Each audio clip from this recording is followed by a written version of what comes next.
Maybe the reason that I got to live 15 years ago was the culmination of this moment right here. God, please save me. I don't want to die. I made a mistake.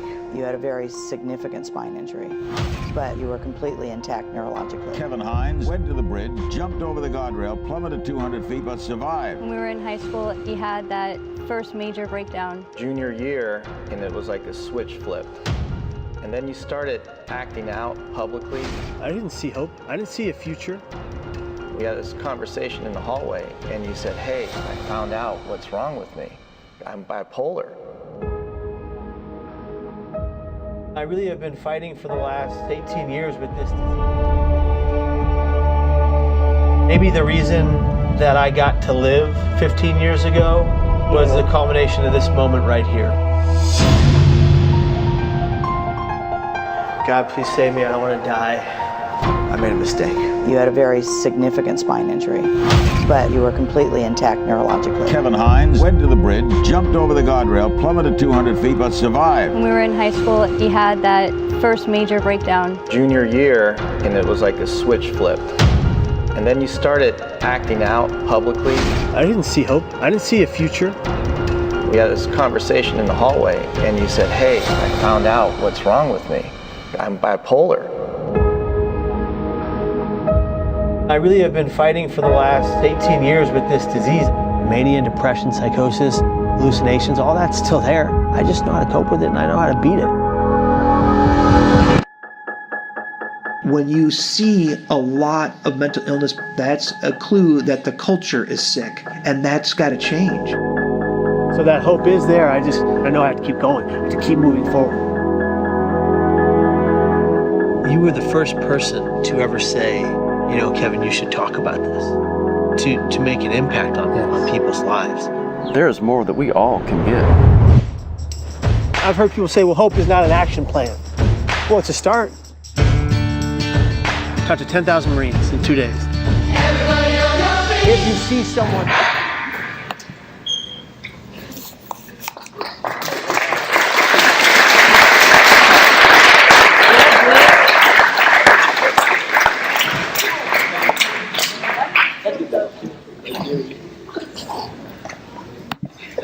Cheers. Zoom in.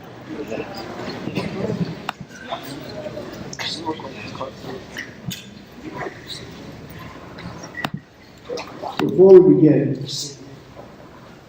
we have to do something.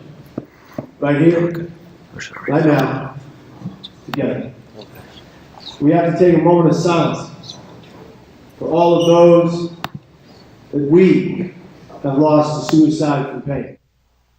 In my short 36 years on this planet, I've lost 7 people I love to death by suicide from pain. But today, we're not going to think about the way they died or the day they died. Today, we're going to think about celebrating their life and remembering that from the day they were born before they got sick in the first place. We're going to talk about the beauty that existed throughout and within them and how much they meant to us in this world. And I firmly believe the only way to properly grieve a suicide is together with no blame and no guilt. If you've lost someone or some people you love like I have, that guilt and that blame doesn't belong to you. They didn't die because of you. They didn't die in spite of you.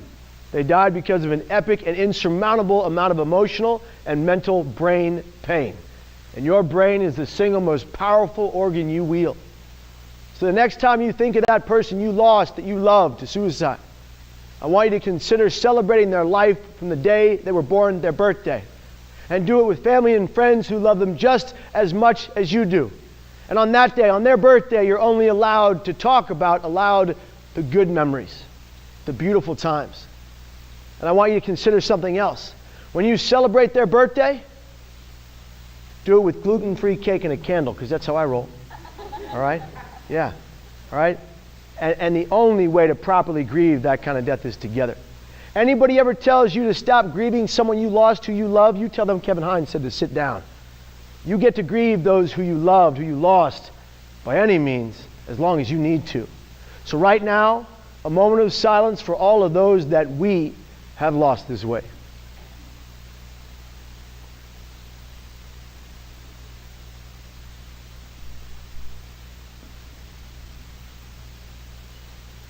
He is ancient, yet ageless. He is ticking, yet timeless. He runs, not hunted. He chases. He is a man of many faces. He is the darkness. I am the light. I may be cracked, but I will never be broken. I wrote that limerick in 8th grade about the intense duality I felt inside. I would not be diagnosed with bipolar disorder type 1 with psychotic features until 2 years later.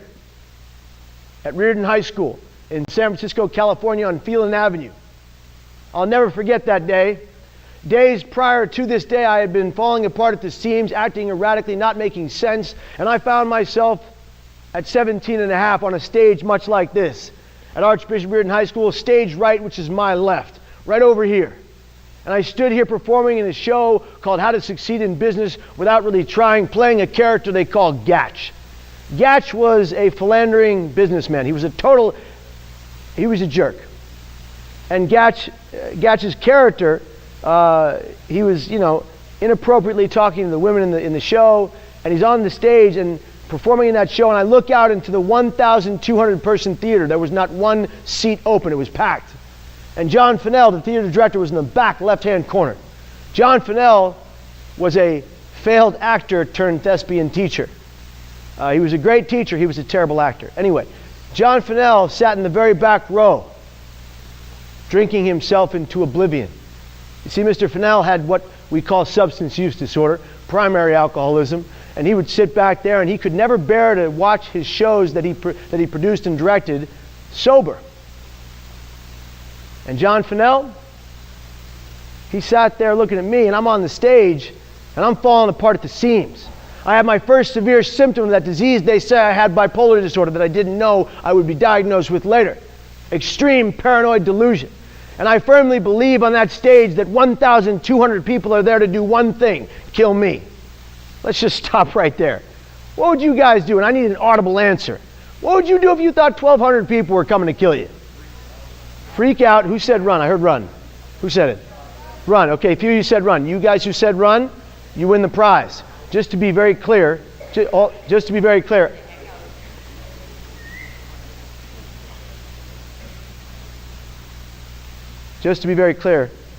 there's no prize, but you're all winners. That's what counts. I stand on that stage believing that 1,200 people are there to kill me because of extreme paranoia, because of the disease they would later say I had. I ran off stage. I ran into the lobby. John met me in the theater treasurer's chair. He sat me down and he said, "Kevin, can you please finish the performance? It's not even intermission yet." And I just babbled incoherent nonsense for the next 10 minutes. You guys, I couldn't make out 3 words in a row that made sense. I couldn't speak because of my brain. He called my mom, Deborah Joan Hines. Let's talk about her. Debbie Hines is a consummate optimist. The kind of optimism that's annoying. Just too much optimism, Like when things are going south and she's like, this is what my mom did. Every time something went sideways in life as a kid, you'd say, "Mom, I'm so upset, I'm having such a hard time." And she would look at you and she'd do this. She has hair, so this works, "Honey, oh well." "No, Mom, it's very serious. It's not oh well." And then when things really went sideways, and like I was the cleanup hitter for Little League. Anybody play Little League baseball? Anybody? Okay, a few people. All right, I'm the cleanup hitter in Little League. Means I'm supposed to take home the grand slam and the win. We lose the game. Everybody blames me. I come home crying, literally, and this is Debbie Hines. "Oh, honey." She has hair, remember. "Oh, honey. Que sera, sera." Which, if you don't know, is a Spanish song that means what will be, will be. She would sing every damn lyric to that song every time something went sideways. Thanks for the optimism, Mom, Really appreciate it. But it rubbed off, okay? And so my mom finds out that I'm falling apart at the seams at Reardon High School, and she rushes to the high school. She picks me up in the car, and I will never forget her look, the look in her eyes as she gazed into mine. Because I could see behind her eyes that she could see the depths of insanity brewing behind mine. Very soon thereafter, I saw my first psychiatrist. His name was Dr. J. Kevin Rist. Now, I firmly believe that my mom only picked Dr. J. Kevin Rist because his name is J. Kevin and my name is J. Kevin, which is not how you pick a psychiatrist.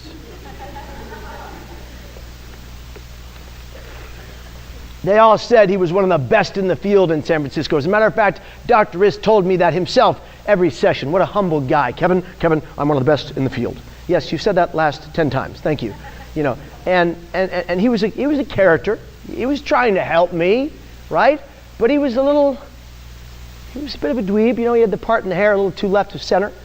He had like the V-neck sweaters on that were just too bright, like, buddy, it's not Christmas, turn it down. And he had like khaki pleated pants with the cuffs from 1982, which, buddy, it was back then, it was 2000, you needed just flat fronts, please, you know, and that was the thing. He was a character. And so every day he would say to me things like it was right out of a 1980s sitcom. He would say, Kevin, how does that make you feel? And I'd want to say, yeah, buddy, I'll show you how it makes me feel, you know. And in the sessions, you know, one day I go in there to see Dr. Rist, and this is what he says. He looks at me. He goes, Kevin, I figured it out. You have bipolar disorder. So you know what I said? I said, yeah, you have bipolar disorder. He said, that's not how it works. I said, okay. You know, and he puts me on medication. Except he puts me on 14 pills a day, which other psychiatrists would later tell me were toxifying in my brain, making me worse. And that doesn't mean don't take medication if you're prescribed it. I take medication every day with 100% accuracy today, at the same time every day, and I finally found the kind that helps me stay stable. So psychiatry and medicine has saved my life, but this guy was having his own hard time. It turned out that Dr. Rist had substance use disorder while he treated his other patients. He was very ill. Methamphetamines were his drug. And he was very sick, and he needed help, but nobody was giving it to him. And maybe he was one of the best in the field, but he was unwell and unfit to serve. Not indicative to psychiatry and medicine. It saved my life over the last 20 years 1,000 times. But here I am in this session with Dr. Rist, and he tells me I have bipolar disorder. And I'm falling apart at the seams, and from 17 to 18 to 19, it's this rocky road of skyrocketing into manic episodes. Mania, euphoric natural highs caused not by recreational drugs, but caused by the imbalance of your chemicals in your brain. The synapses misfiring, misconnecting. And I'm falling apart at 17, 18, 19. I'm living with my mom at the time, and from 17 to 18, I'm getting aggressive, irritable, and difficult for my mom to handle. As a matter of fact, I punched so many holes in so many drywalls in our house, she removed the door to my room.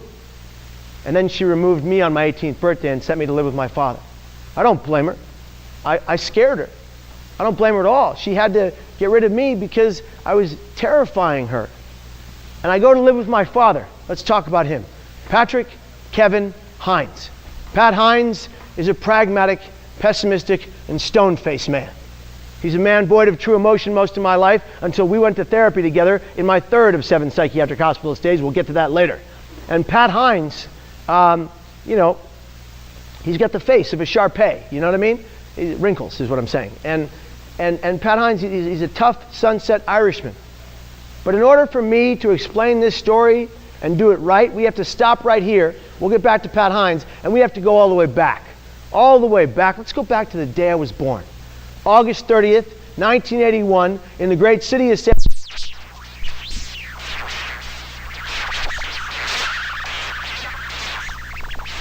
Half Italian was Martino, the best pepper, and Marcia hailed from James Bond Island, Jamaica.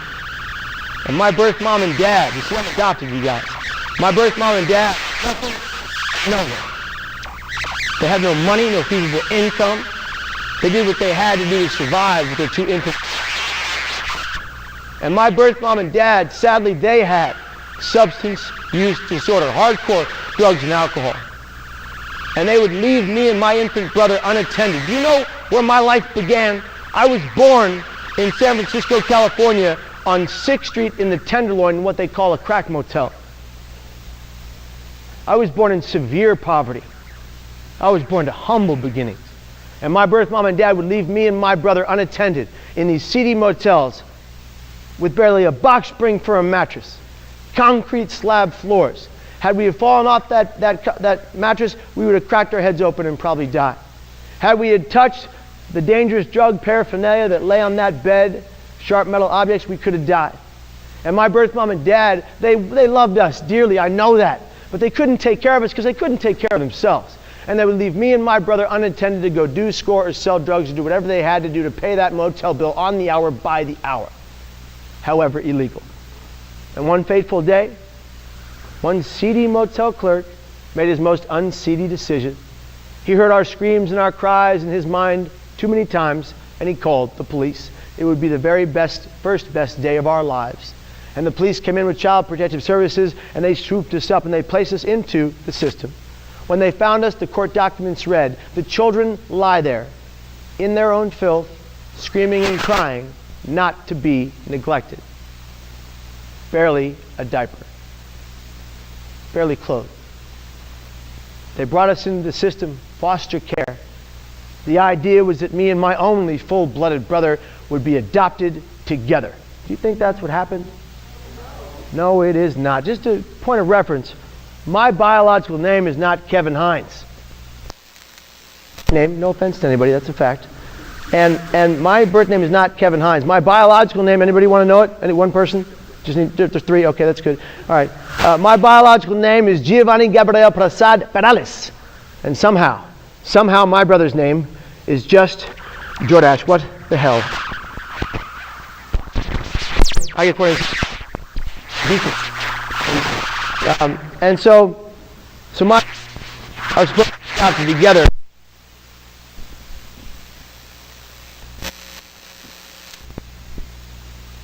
Curly hair and look just like me, they said. Can you see it? As a matter of fact, at 23, I did something I probably shouldn't have. I grew my hair out into an afro, which I can, and I dyed it blonde, which I could, and I got a perm, which I shouldn't have. My brother is not a handsome man, just saying. Anyway, so my brother passes away, and I immediately develop a severe detachment disorder from reality and severe abandonment issues that follow me until right here, right now. Every time somebody I love dies, I feel like they're leaving me on purpose. But unlike my poor brother who died, I got lucky. I landed in the home of one Peter and Deborah Muller. Peter was in the Army, often had to be restationed, and Debbie was a housewife. They were a transitional home for kids. That means that kids of all ages, all girls and boys, would come into their home and then be taken out to be adopted by different foster parents. Right? Peter and Deborah Muller were good foster parents, which is rare. And I'm in that home, and one fateful day, a beautiful woman named Deborah Joan walks in their door. You already heard about her. Spoiler alert, my last name is Hines. This works out. Debbie walks in that door of the Muller's home, but she ain't looking for a little boy to take home, not by a long shot. She's looking for a little girl to be the sister of Elizabeth Catherine, the girl she and Patrick Kevin had already taken, and they wanted to give Elizabeth a sister. Do I look like a sister to you? Now wait, hold on. I said this in a high school setting, in a gym the other day, and this kid right in the middle of the bleachers, does this gangster lean back, points at me and says, "Yes." So I leaned in and I said, "Son, you seem to be confused, but this is a speech and you're not giving it, we have to move on." And he stopped talking. And you know, that was fine. And then so Debbie Hines walks into that door, and what she sees on the carpeted floor before her was red-headed, wavy-haired, you get it, red-headed, wavy-haired Giovanni in my famous red rubber ducky overalls, which I'm not ashamed of. You all had them, you don't remember. And that is when Debbie said in her journal of those days, which I've read thoroughly, that was the moment she fell in love. And she went back to Pat Hines, and he said, "Let's do this. Let's take him in because he needs us." And I desperately needed them. And they took me in at 9 months of age. But for the next 30 days of being in the Hines home, I was violently ill all day, every day. Sick as a dog. No doctor and specialist could tell Pat and Debbie what was wrong with their new-to-be son. Until one specialist came forward and said, "Patrick, Deborah, there's nothing physically wrong with this child. It is all emotional, 9 months of age." Not to mention, I had a distended belly filled with liquid, a bruise from the top of my sternum to the bottom of my abdomen from being malnourished for 9 months. I was fed what my birth mom and dad could steal. Kool-Aid, Coca-Cola, and sour milk was my first diet. And I'm sick as a dog, and Debbie and I aren't sleeping every day. And on my 30th day of being in the Hines home, Debbie comes to my crib and she says, Gio, you're safe. We're not going anywhere. But if you don't knock this off, we are going to give you back, which is a complete contradiction, Mom. And she said that that night was the first night I was quiet and the first night in 30 days that we both slept soundly as if my infant mind had understood what she was saying. And she came to my crib the next morning and she looked down at me and she says, I looked up at her and I smiled. Now, adults in the room know what that was. If you have children, you know that was gas. It wasn't a moment we had. I was letting one go. And that's, so my mom thinks it's a moment we had. So, nonetheless, they have Elizabeth, they have me, they adopt us on March 17th, 1986. It took 4 years to adopt us because of the court hearing between Marcia and Martino and Patrick and Deborah Hines for custody of me. Wherein Martino, my father, sometime during the court proceedings, outside of the courtroom, accosted an undercover police officer as my father was searching for drugs and my dad was killed. I wouldn't find that out until I was 12. I wish I never had. My birth mom was heard to have said to the court, Patrick, Deborah, there is nothing, Patrick, Deborah, I can do this no longer. Please take care of my son. She forfeited custody of me after 2 years in that hearing. Forfeited me to them because she knew I'd have a better life and a better chance at life. And Debbie Hines adopted me and my sister from a different family, and we then adopted another young boy from a different family. We were a melting pot. We didn't look alike in the 1980s. Me, I'm mixed. You think of me as everything but Russian. Or as our president would say, just kidding, don't want to offend anybody. You want to know that joke? I'll let you later. So Pat and Debbie Hines could have had natural-born children, but they opted to take in 3 kids from 3 separate homes into one. Me mixed, my sister white, she looked like them, my brother black, people who looked at us very, very confused. Women would cross the street to talk to my mom when she walked with the 3 of us. They'd cross the street to do a semicircle like a lion pride around us like this. They'd look at us, just to be clear, white women, no offense. So they'd cross the same street, they'd look at us, and they'd do one of these.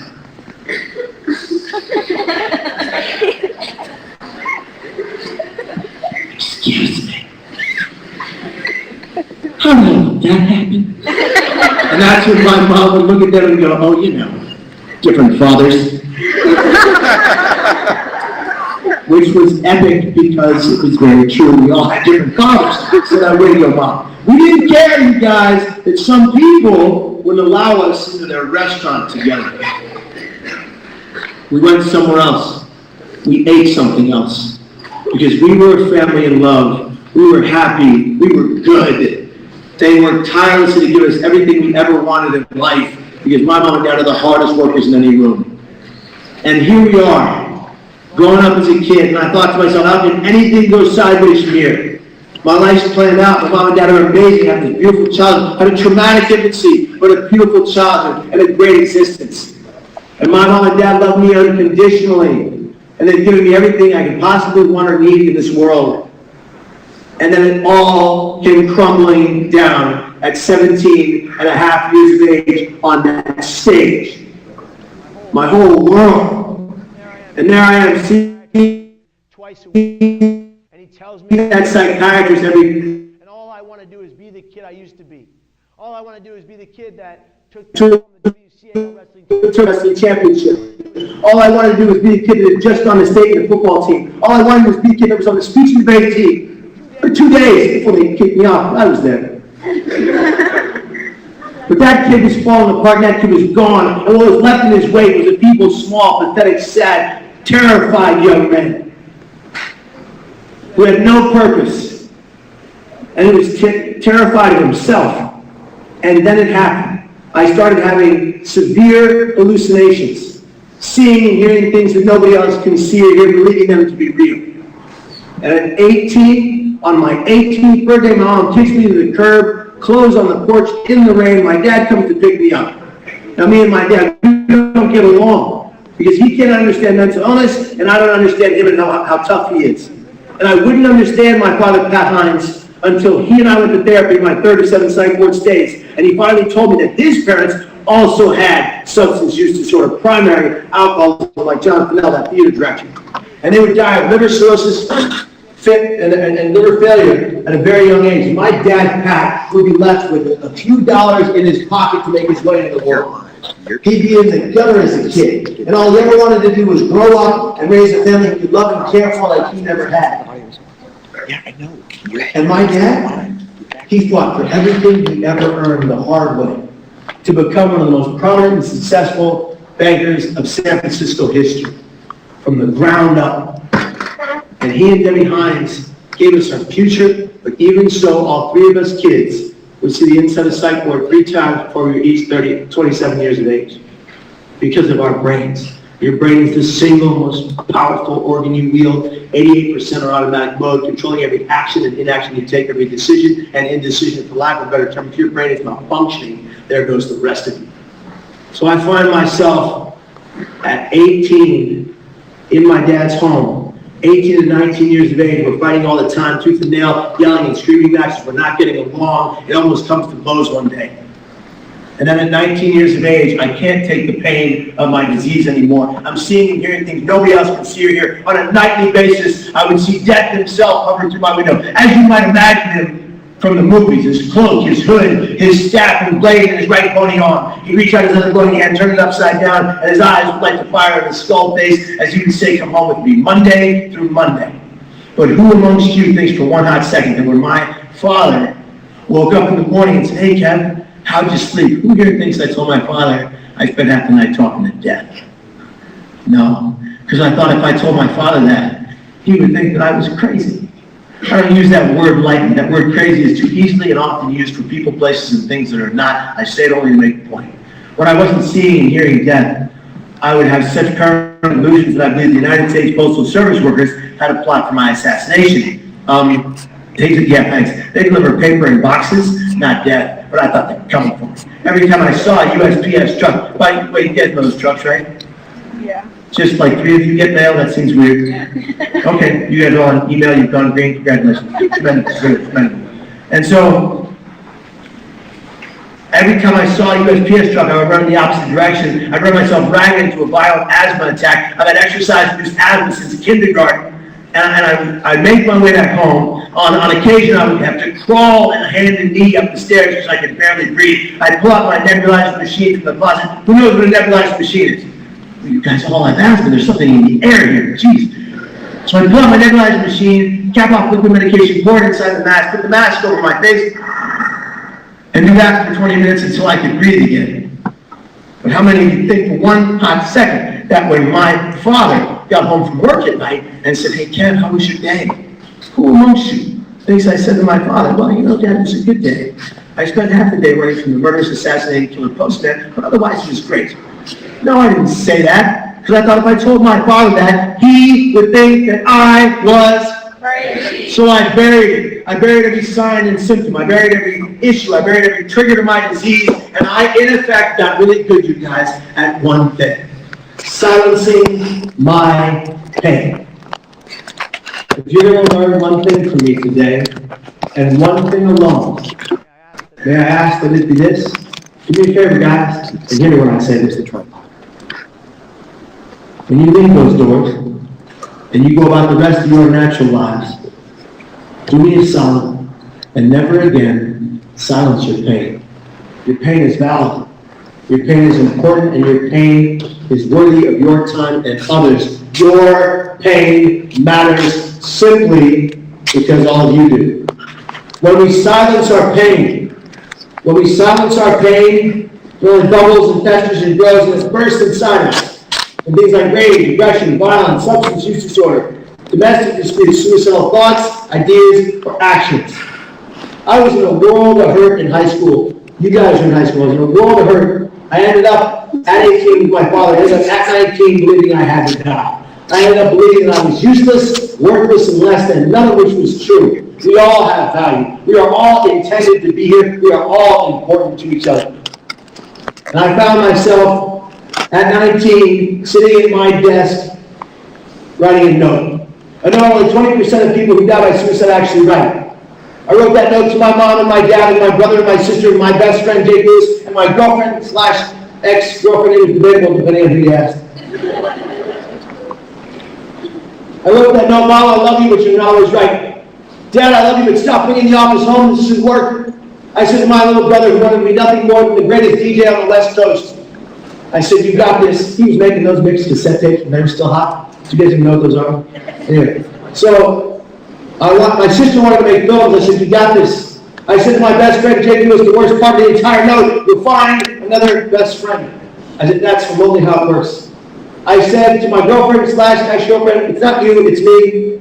Which, guys, don't say that to women, okay? It's always you. And I put that note in my notebook, in the shoulder bag, by the door. At 6 in the morning on the 25th of September 2000, I went into my father's room. My dad wears a CPAP machine. You guys know what those are? Those breathing apparatuses our parents and grandparents wear that is supposed to keep him from snoring at night. Yeah, not Pat Hines. He wears a breathing apparatus while snoring, completely effective. He doesn't care. And my dad's wearing that machine, and this is what it sounds like.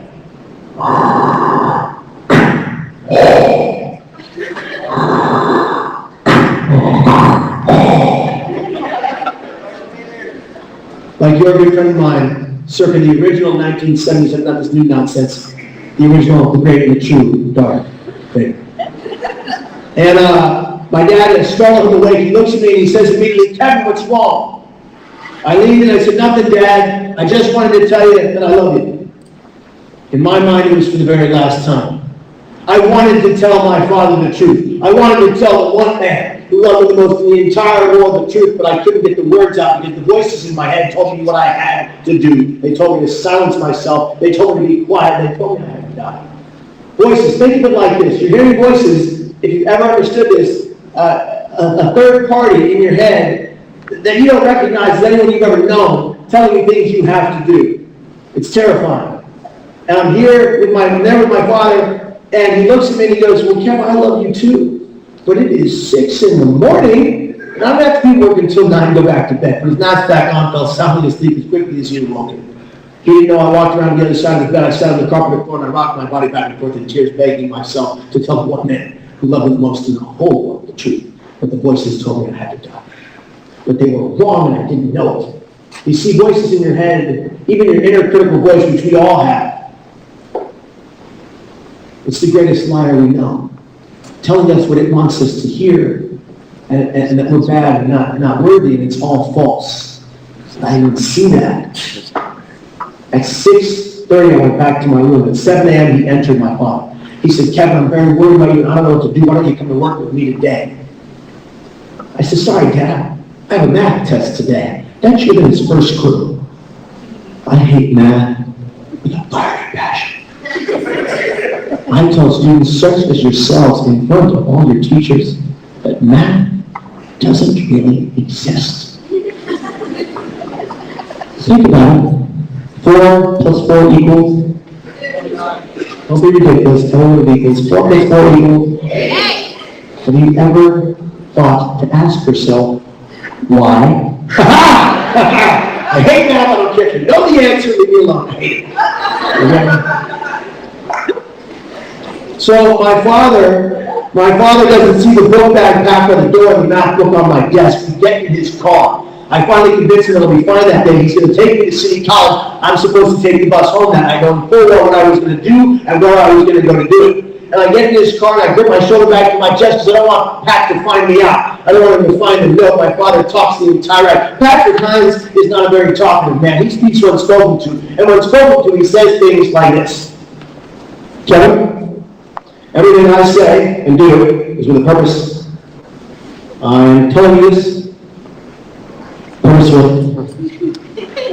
Who talks like that? And in the car, he's talking the whole ride because he's nervous. We get to the City College campus, and he looks at me and he says one of his mantras. He looks at me and he says, Kevin, I love you. Be careful. Say it every day. We're lucky you can say it today. I turned to my father. I kissed him on the cheek as I had done since I was about yay high. I told him I loved him, and I stepped out of the car with my right foot and I stood. And that's when a tear rolled down my right cheek, off my chin, and onto my left boot, onto the middle shoelace. I'll never forget that moment as long as I live. I can see it right now as my father drives away. And I say to myself, that's the last time I'll ever see anybody I love, and the last time anybody I love will ever see me, and I was content to disappear forever because of my brain. I wiped the water from my face. I walked on the campus at City College. I dropped 9.5 of my 12.5 credits, leaving only one class, English. And people have asked me, Kevin, why did you keep your English class? It's very simple. It's not because I was going to become a literary master one day. Yeah, I wrote a book. There are 36 errors in it. You're free to find them, okay? That's not why. I went to English class for one reason. The teacher is gorgeous. I want to see her one last time. It was an irrational thing I did all day. I leave that class early. I get on a meaty train that transfers me onto a bus. I sit in that bus in the very back seat in the middle row looking out upon everybody that walks on that bus. 100 people boarded that bus, and I sat there and I began to cry. Softly, moderately, waterfalls flowing from my eyes, mucus coming from my nose, one of those real cries. And I'm sitting there crying like a baby, and I begin to yell aloud at the voices I'm hearing in my head. Leave me alone, but I don't want to die. I'm a good person. Why do you hate me so much? What did I ever do to you? And now if they weren't before, 100 people are looking down the barrel of that bus at me and saying nothing. Except for this guy right here, who said to the fellow next to him, while pointing at me with his thumb with a smile on his face, what the hell's wrong with that kid? And that, my new friends, is what's wrong with some of our society today.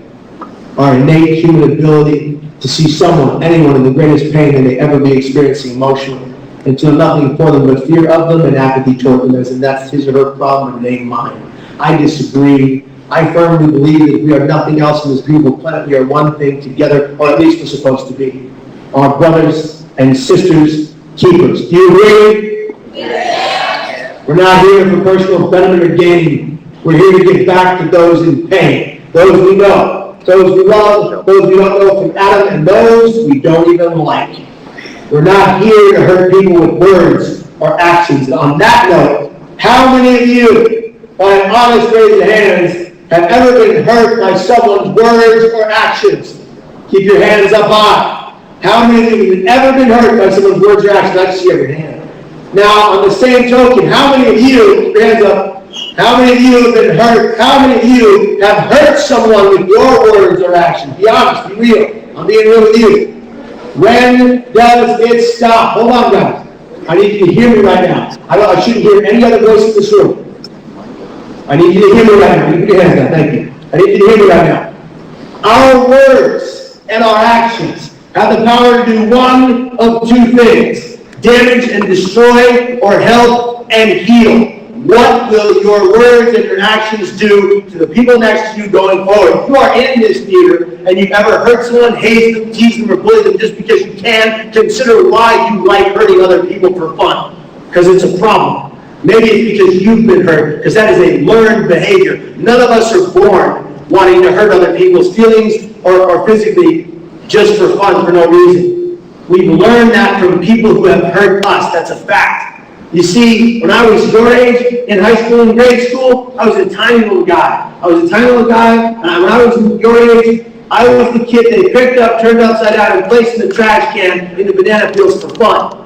I was the kid they put their arms behind mine, and then another guy would come in front of me, Mike Ramirez, and punch me in the stomach repeatedly so no one would see the bruises. I was the kid that would come up behind, pull my ears aside, and say, "Whistle, little N-word."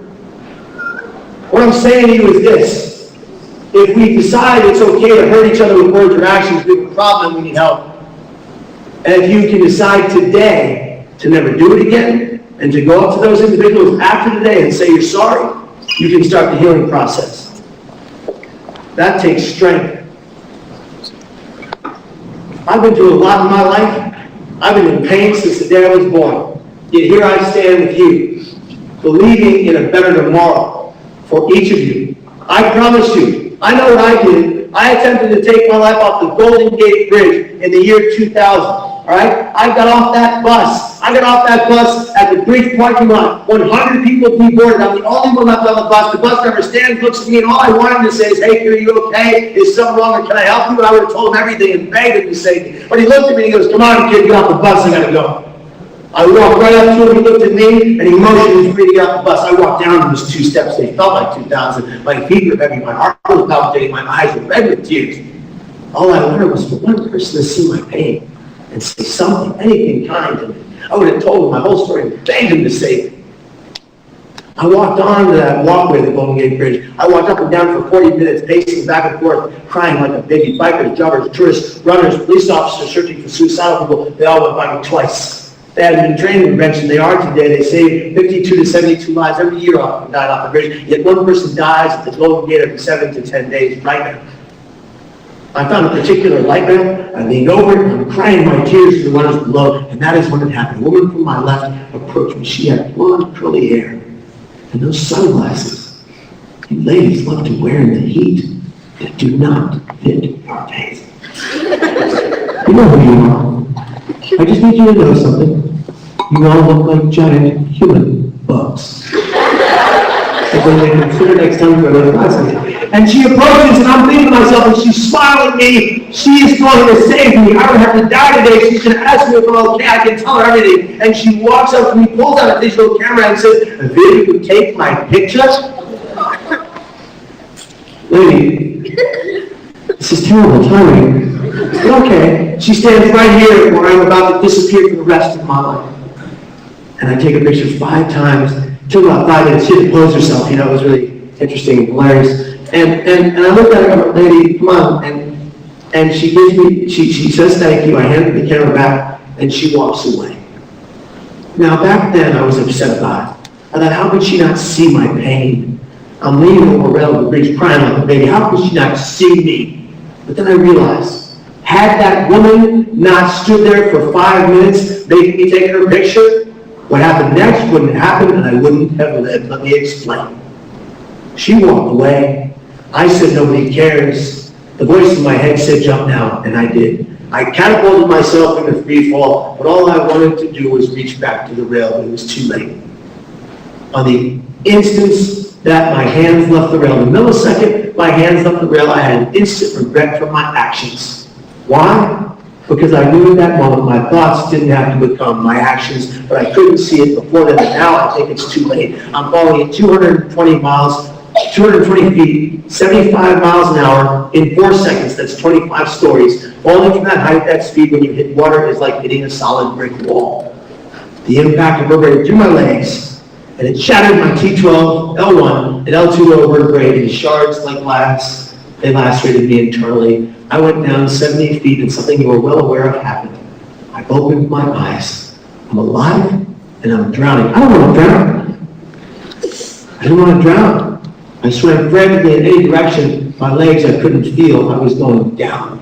My eyes began to bulge. My ears began to ring. I realized the mistake I made. I shot to the surface. I swam the fastest I'd ever swam in my entire life, only using my arms. In one breath, I made it 70 feet. I broke the surface. I brought nothing down in the water. I did the one thing I've had control over since kindergarten. I'm not telling you to do it, but I prayed. God, please save me. I made a mistake. I don't want to die. God, please save me. I made a mistake. I don't want to die on repeat. And that is when it happened. Something began to circle beneath me. Something large and slimy and very, very alive. I remember thinking to myself, you gotta be kidding me. I didn't die off the Golden Gate Bridge and the shark is going to eat me. But it didn't take a bite. It didn't take a bite. But had that woman not been there for the 5 minutes she was, this creature wouldn't have been in position to do what it did. It didn't take a bite. And I'm laying there thinking, this is the nicest shark I've ever met. It started circling faster and faster and faster and faster, and no longer am I wading in the water. I'm lying on top of it, on my back, being kept buoyant by this thing, thinking to myself, what is happening? And then it took off, and the Coast Guard motor right behind me. And these officers pulled me onto a flatboard. They put me in a neck brace. They strapped me in from head to toe. They cut off my body clothing, searching for everything. They started asking questions. I was fully conscious. Kid, do you know what you just did? Yeah. Then the guy asked me, why? That horrible, elusive question we can never answer when one we love dies this way. Why? Let me suggest to you that it is the wrong question. We will never truly know why someone passes away this way. And she said yes. But I told you, my father is a pessimist. He did not believe her.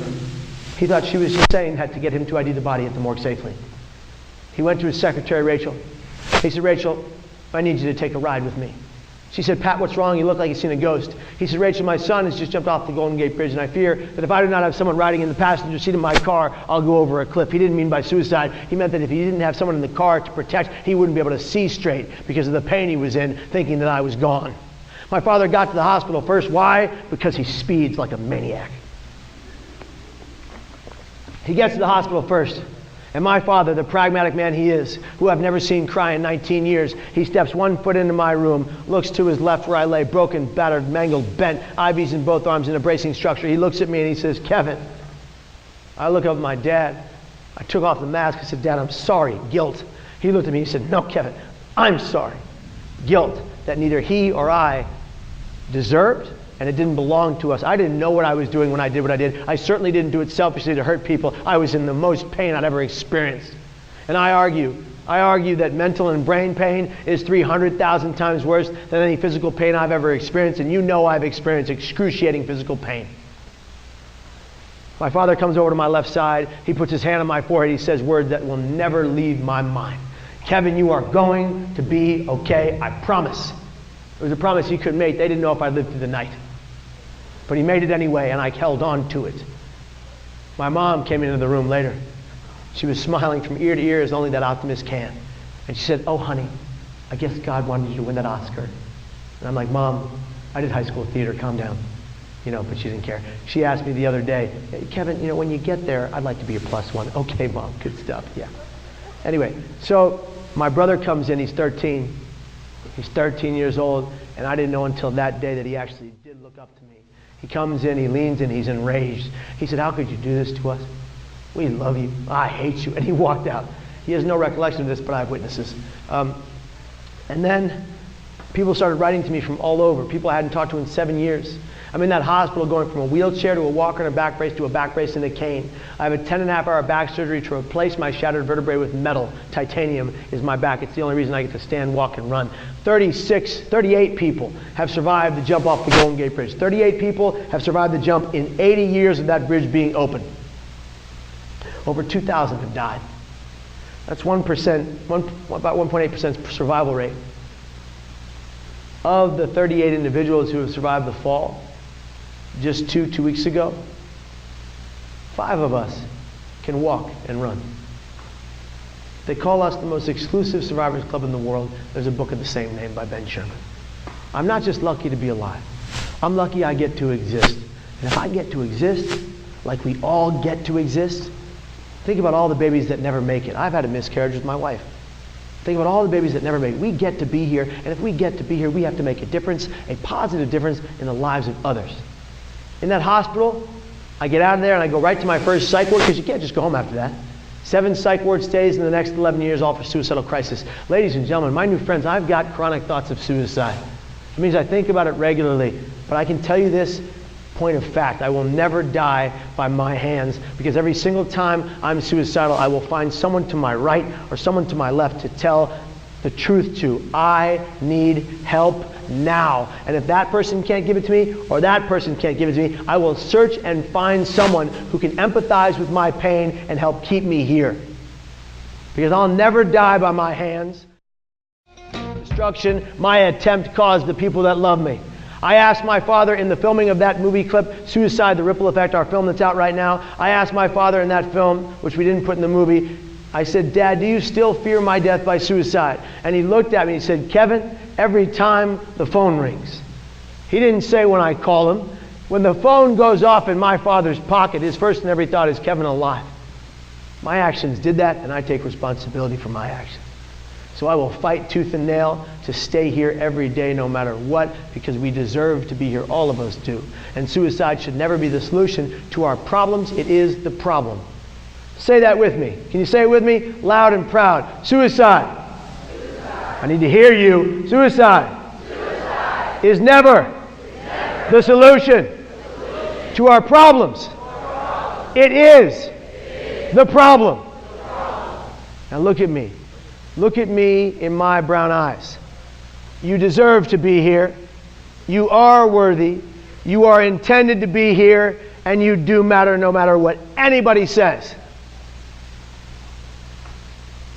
I got the gift of a second chance at this life, which very rarely happens with the situation I did. And if I get to be here, I'm going to travel this world over 300 days a year trying to reach people like you. And I very much hope that by the end of this presentation, I've reached at least one of you. In the hospital, in the psych ward, a Franciscan friar came to see me. All right? You know those guys with the black robes and the white robe, and he had a rosary in one hand. He comes in looking like St. Francis with no birds. He comes in, and he didn't look at the charts that day. He always looked at the chart of the people he was serving. He was the chaplain in the hospital. He comes in, doesn't look at the chart, and he says to me as I'm putting on my back brace, "Hey kid, what are you in for?" I said, "Brother, I jumped off the Golden Gate Bridge." And he goes, "Oh yeah? And I'm the Pope." He didn't believe me. He thought I was delusional because I was in the psych ward. I said, "Brother, no, that's what happened. That's why I'm putting on the back brace. That's why I'm walking." And so I end up going to do this speech in front of 127th and 8th grade kids. And they're all sitting there, and I'm thinking, who is this going to help? Why am I doing this? I read a speech from the page, 17 pages long. I'm crying and shaking. It's very raw and real. And that's when these kids raised their hands and started asking great, intriguing questions. And then 2 weeks later, I'm called to the rectory by the priest, and he hands me a manila envelope with 120 letters from 120 kids. Now, I'm no fool. They were mandated to write those letters. But 6 of those letters were from kids who were actively suicidal. We got them to help. We got them to safety. They're alive today. Now, I didn't do that, but a story helped change their life and help them do the work to save their own lives. All right? And so I realized I have to do this however, wherever, and whenever possible, and that's what brings me here to you today. It wouldn't be easy from this point. I'd be in 7 psych ward stays in the next 11 years for suicidal crisis. In 2011, I'd have 26 treatments of electroconvulsive therapy to reset my brain. I have not gone back to a psych ward since 2011, but the last story I'm going to tell you is about my 3rd psychiatric hospital stay, which changed everything. In my 3rd psych ward stay of 7, it was a 2-month stay. Why? Because none of my family and none of my friends would house me or take me back. They needed me to get well on my own. I had to wait for a halfway home for the mentally ill. Public housing, okay? Where I'm living off of $3 a day. But I'm in that psych ward for 2 months, and my Uncle George comes to see me. I have what I call my epiphany and my gift. My Uncle George comes to see me. Uncle George is a portly fellow, big belly around this area, walks like this, kind of like a broken penguin, you know? He's got sciatica in both knees, which is why he walks like that. Very painful. He would drive from 6 hours away, Arnold, California, to San Francisco every psych ward stay to see me. That's love, right? Right? He would drive 6 hours away from Arnold, California, invite my friends to the psych ward, make fun of me in front of them for an hour. Also love. That's what I'm saying. And so Uncle George comes in, but he's not laughing in the 3rd psych ward stay. He's angry. He comes in with a rolled up magazine in his left hand. He sits down with me at the cafeteria and he says, "Kevin, your family can help you until we're blue in the face. But until and when you take 110% responsibility, young man, for the fact that you have this disease and you fight it tooth and nail, kid, ain't nothing going to change." He said, "You want to be in and out of these places for the rest of your life?" I said, "No, Uncle George." He said, "Well, get it together." He stood up, dropped that magazine like a mic drop, and walked out that door. At the door, he saw a 67-year-old Spanish woman named Gloria, who was arguably going to be in that psych ward for the rest of her life. There was no getting Gloria back from her insanity. He looked at her, he goes, "Hines, you want to be like this when you grow up?" I said, "No, Uncle George." He said, "Well, get it together, kid, we're counting on you." And he left. And I was so pissed off. I was like, "Yeah? You're not my favorite uncle anymore." He was already gone. I took that magazine, I opened it. It was a Time magazine article on how to fight bipolar disorder, depression, and mental illness with routine and regimen. Something none of my first 3 psychiatrists ever thought to tell me was a good idea. So, I read the magazine. I put the actions into play, and I changed my life. I start eating healthy foods because your gut health is directly related to your brain health. I start exercising every day, multiple times a day like I had in wrestling. I was overweight and near diabetic. If you're physically capable of exercise, 23 minutes of rigorous exercise leads to 12 hours of better mood. Who doesn't want that? So I'm getting better mentally. I'm getting better physically. I shaved the beard that's 6 inches off my face, off my chin. I shaved the hair that's out to here, off my head. I never grew it back. And I'm exercising, eating healthy, educating myself as to bipolar disorder, reading every single book I can on bipolar disorder, like the book Bipolar for Dummies. Every mental illness has one. Get yours. We all have issues. And so I'm ending up getting a lot better in that psych ward. And one day a kid comes in on a gurney. A kid comes in on a gurney. Catatonic. He can't move and he can't speak. Methamphetamines and another drug. He'd been doing illicit drugs since he was 13. He was 19 in that hospital, but this kid was special. Every single day, between 15 and 22 people would come to see him every day. Nobody comes to see you at a psych ward. The same 6 people came to each of my stays, but every time I invited anybody else in my family, they didn't show up because it's too painful. This kid had his whole family, Spanish, Filipino, American family. They were thick as thieves. And I go to him and I sit with him, and every day I try to talk to him. I'm trying to elicit a response. I'm trying to get him to come out of his catatonic shell. One day he looks at me and he goes like this. He finally moves. He goes, "Geez, man, you talk too much. Leave me alone." I jumped up and did this because I can. And I was so excited, and people were clapping in the background. And when I say people, it was really just, the lady who was always clapping, but she meant it for me. Anyway, the kid's moving and talking again, but he wants nothing to do with me. He's like, "Get away from me, you talk too much." And so, anyway, I end up a few days later going to my case manager, Jana, from Brooklyn. I go to Jana, she's a tough lady. I said, "Jana, listen, I really need you to give me a job." And she goes, "What now?" I said, "Jana, you got me in here doing all kinds of therapy, 10 forms of therapy. Give me 5 forms of therapy and give me something productive to do." She goes, "You want to work for the psych ward you're staying in?" I said, "Yes." She said, "No, that's highly unethical and probably illegal. That's not going to happen, Kevin." And I said, "Well, Jana, can I at least have a hug?" And she goes, "What?" I said, 23-second hugs release oxytocin in the brain that make you feel better. It's in the magazine. And she goes, "Get away from me." But then Jana did me a favor the next day, and she went on vacation. "Bye, Jana, good riddance, get out of here." And the new case manager comes in, and she is a certified 1960s San Franciscan. If you don't know what that means, it was the free love era and free everything else, and she had seen and done and been through it all. Her salt and pepper hair was out to here. It was curly fried. She had a lei of flowers around her neck every day that she picked from her garden that morning and made herself. A flower in her right ear, and she wore tie-dye shirts every day that she claimed were different is the same damn shirt. It smelled. Anyway, so I say to her, "Can you give me a job?" And she goes, "You want to volunteer for us?" I said, "Yes." She said, "That sounds like a lovely idea. What can we have you do?" They should have never left this woman alone at the psych ward nurses station. She was dangerous. She walks back, and there's nobody else at the station. She grabs a giant green binder amongst 22 other giant green binders, and she says, and I quote, "I know, you can file these." I said, "What are they?" She said, "Patient binders." Are you serious? Have you ever heard of HIPAA privacy laws for hospitals? That's illegal. You can't do that. HIPAA privacy laws. You can't do that. And she goes, "Just do it alphabetically, and don't look at the details." So I did it alphabetically, and you know me. I did not look at most of the details. I finished that job. She gives me my next job. Clean out the giveaway clothes closet. When you leave the hospital, you got something to wear. We're all wearing hospital gowns, hospital pants, hospital slippers with the grips on the bottom. Not me. I roll out of the closet. I come out of the closet, you heard me, with a Ralph Lauren double-breasted polo suit, 70s yellow flared collar like a gangster who owned the place. I walk up to the nurse station, clipboard, notebook, pen. I start documenting everything in the hospital. Leonardo, the Ninja Turtle, is looking solid, and that's when he walks in. Patrick, Kevin, pragmatic, pessimistic, stone-faced, Pat Hines, and he's looking extra crispy. He looks at the nurse's station, and he says, "You can't see me, no peripheral vision." He says, "I'd like to see my son Kevin, please." And this woman goes like this, pointing at me. And he looks at me, does a double take like that, because I'm in a suit in the psych ward. He's in a suit, but he's a businessman, so I'm a total fraud. He looks at me and he goes, "Kevin!" One of his mantras. "What the hell are you doing?" And I'm over here, I'm like, "Dad, I work here now."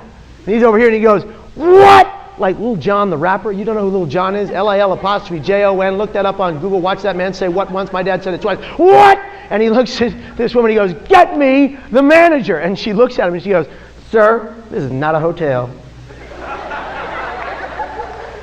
Get me the head nurse." Now, guess who the head nurse was? It was her. Her name was Marcia, and she was tougher than he was. And they were fighting at it, and that's it. I said, "That's it. No more Pat Hines." I didn't think they'd forcibly remove my father. They did. He was very upset. Anyway, we laugh about it today. When I say we laugh about it, I laugh about it while he stares at me angrily. But anyway, I get out of the psych ward. But in that psych ward, I had my gift. A woman named Margaret shows up one day to see that kid I told you about. It was her cousin. She comes in, she taps me on my left shoulder. I turn around. I look into her almond brown, cool, sexy eyes, and I was done. I said to myself, I'm going to marry this woman. I quickly said, "Kevin, whatever you do, don't tell her that. That'd be weird and awkward." Anyway, I walk her to the room. The kid sees me. He looks at me. I jump out in the hallway because I don't want him to say anything about it. And she says, your nursing staff is so nice. She thought I was a nurse because I'm the only one in the psych ward who's a patient who's wearing regular clothes. And he jumps out and he goes, that guy's a nutball. Don't talk to that guy. That guy jumps off bridges. And I ran in there and I said, excuse me, it was one bridge, plural. That's ridiculous. Anyway, so Margaret comes out and goes, why'd you lie to me? I said, Margaret, I didn't lie to you. I am a volunteer. I just happen to also live here. And anyway, Margaret comes in one last time and I ask her out. I said, Margaret, when I get out of here, could I take you to coffee? And she leans in and she smiles. By smile, I mean her head twitched. And she goes, oh honey, hell no. But I'm a persistent person, and persistence is the key to love, mental health, and psych wards. So I steal her phone number from her cousin's phone, because you got to do what you got to do. And when I get out of the hospital and do my 30 days probationary period at the halfway home, I call Margaret. And this is the conversation we had. Margaret, hi, it's Kevin. Yes? Kevin Hines. From the psych ward? Hi, Kevin, how are you? How did you get this number? That's not important, Margaret, never mind. Margaret, can I take you to dinner? Long story short, the date was a debacle. First date, I not only did I get lemon juice in her eye and mascara's running down her face, not only did I tip a plate of boiling butter that landed on her chest, I took a napkin and I started to wipe it off. Right here. Yeah, on a first date. It was a total debacle. The guy got me a lobster plate, which was massive, and I couldn't afford it. I was living off $3 a day. I had a white shirt. It was my only good white shirt from Old Navy. I bought it on the clearance rack. It was $5. That's a 2-day shirt. And I'm freaking out. And in that process of the date, not only do I get lemon in her eye, and not only do I get marinara sauce all over my white shirt, and then I tip the plate and boiling butter burns her, then she says, check, please. We're not going to get married. We're not going to have the 6 kids, I imagine. 3 girls, 3 boys, that's right. 3 girls, 3 boys, and we're not going to have the dog named Max. He was a Shar-Pei, all the wrinkles look just like Dad. We walked back to her apartment. You guys, I had brought a giant ski duffel bag of lots of my things to her apartment. She was not pleased, because you can't go home after you go out at 9 p.m. on a Friday. You have to go back to halfway home all the way until the weekend ends on Monday. That was a great move. Anyway, so we're on the roof, in the cold, lying on a yoga mat, and Margaret turns to me and I said, Margaret, what are we doing here? And she says, Kevin, if all we do right now is stare at that full moon, ain't nothing else can go wrong. Champion of dating. I don't tell you this love story to brag about it. I tell you this love story because it just goes to show you today ain't tomorrow. And just because you're in a world of pain today, it doesn't mean you don't get to have your beautiful tomorrow, but you got to be here to get there in the first place. Ladies and gentlemen, my new friends, yesterday is history, tomorrow is a mystery, today is a gift. That is why we call it the present. If y'all don't believe me, Master Oogway from Kung Fu Panda said that. Yesterday is history, tomorrow is a mystery, today is our gift. We get to be here, we are intended to be here. Ladies and gentlemen, always, forever, cherish this day and every waking moment of this gorgeous gift we all get to call life. From the bottom of my heart, thank you very much. Thank you.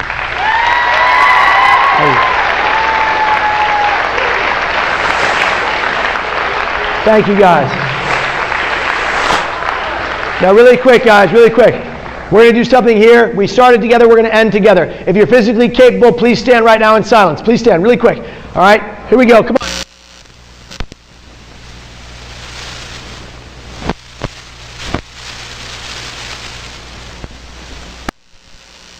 Quietly, please. Seriously. Guys. I don't want to hear any voices. Take out your phone if you want to and go live anywhere. This is crucial for the people in this room in that kind of pain. This is crucial for all the people on your feeds in that kind of pain. Take your phone out and go live anywhere. We are going to say at the tops of our lungs to the people in that kind of pain, be here tomorrow on my 3 count. On my 3 count, as loud and proud as you can, be here tomorrow for the people in that kind of pain watching at home and around the world. Be here tomorrow. 1, 2, 3. This time louder and prouder. 1, 2, 3. One last time to the people in that kind of pain to keep them here like your lives depend on it. 1, 2, 3. Ladies and gentlemen, family and friends, be here tomorrow and every day after that. You are intended, you are worthy, and you matter to me. Thank you from the bottom of my heart.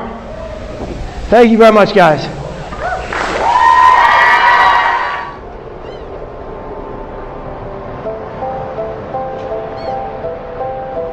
40 minutes, crying like a baby.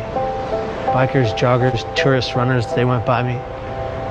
Police officers searching for suicidal people went by me twice. I'm standing at the ledge, leaning over the rail with tears flowing down to the waters.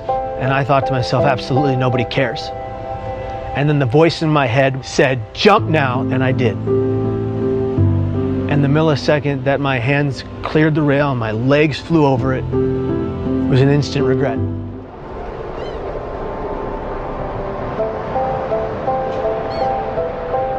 For 40 minutes, crying like a baby. Bikers, joggers, tourists, runners, they went by me. Police officers searching for suicidal people went by me twice. I'm standing at the ledge, leaning over the rail with tears flowing down to the waters. And I thought to myself, absolutely nobody cares. And then the voice in my head said, jump now, and I did. And the millisecond that my hands cleared the rail and my legs flew over it was an instant regret. The depression was wiped from my mind, and all I wanted to do was live, and I thought it's too late. Kevin Hines was 19 when he jumped off the Golden Gate Bridge. He is one of the many incredible people that I've been grateful to meet over the past 3 weeks as I aim to further understand the complexities surrounding suicide. And I know I've made mistakes. I know I've let people down. But what happens when you're given an opportunity to help make a difference in the world? The backlash against the social media star. A very popular guy called Logan Paul is in some hot water. He's a complete and utter insensitive idiot. Taking a break from daily vlogging. Even he says his latest content was his biggest mistake. I want to apologize to the victim and his family.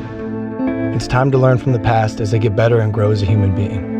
I'm here to have a hard conversation so that those who are suffering can have easier ones. So I've never been so humbled in my life by a single event. Were you kind of shocked by it? I was shocked to discover just how big this is. You've never known anybody that killed themselves? No one.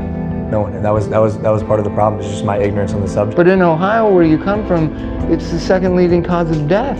And I know while I'm not able to solve the problem by myself, I want to be a part of the solution. And that solution began across the country in New York City.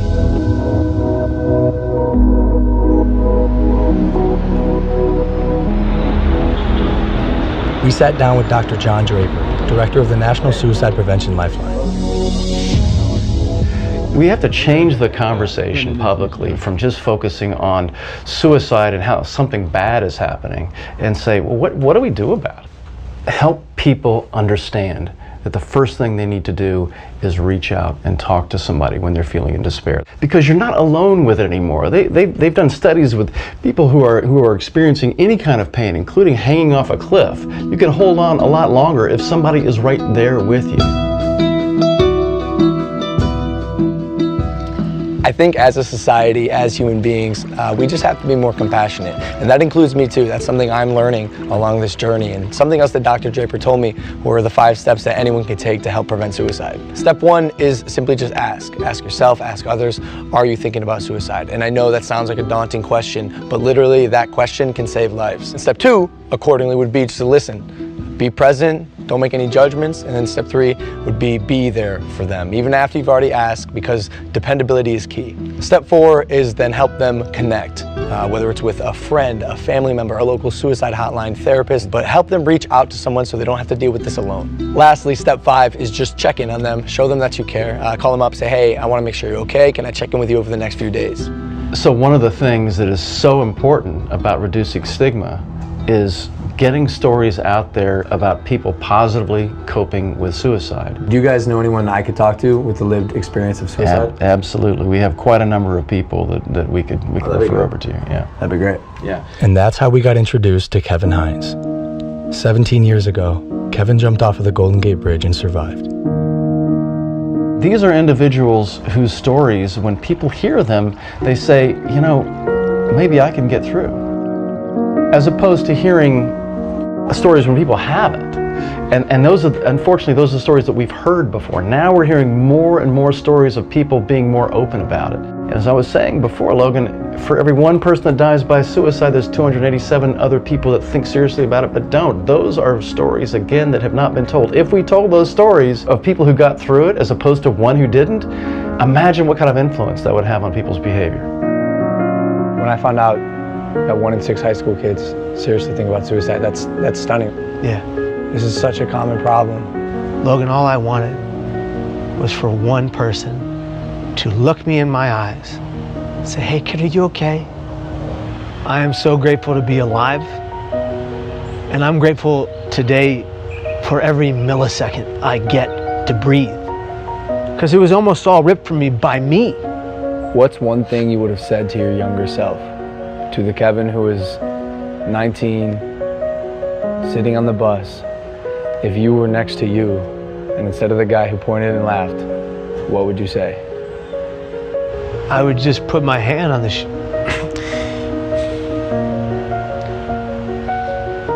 I would just put my hand on my shoulder and I would just say, I'm here for you.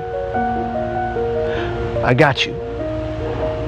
We need to be a society that comes together for every person in the community that's going through hell. And in order to do that, every person that's going through hell, whatever hell, has to be honest about their pain. And if they're going to be honest about their pain, we are going to collectively answer the call and be there for that individual. Because if you don't see beauty in the next person you meet, you're not looking hard enough. You're incredible, dude. This is an honor for me. It's an honor for me too, brother.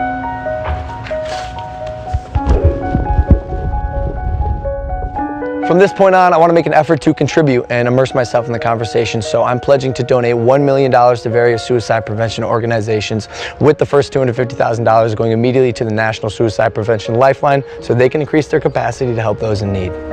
For anyone watching, I want you to know you are not alone, and most of the time, crisis passes. So if you or anyone you know feels alone or trapped, I encourage anyone to call or even text the suicide or crisis hotline. Both of those numbers are below, and although this is a tough conversation, it's important because things can and will get better. It's time to start a new chapter in my life as I continue to educate both myself and others on suicide. I'm humbled and thankful to say, this is just the beginning. A series called The Art of Wellness, being used around the world by the military, law enforcement, the FBI, every level of clinician, every scholastic level, and these 10 steps I utilize to stay stable with the severe disease in my brain. Those 10 steps are common sense tools. They can help anybody through any kind of mental pain. Find them, utilize them, teach them, train them, help change your life. And we'll be launching 6 vlogs coming out in the next 8 to 10 weeks with my experience with Logan Paul and his crew at the fight in Manchester. So it'll be pretty exciting stuff, but all powerful and all about mental healthy living and living mentally well and staying stable with depression and defeating suicidal thoughts and always finding a way through the pain to be here tomorrow. Thank you guys so much and take care.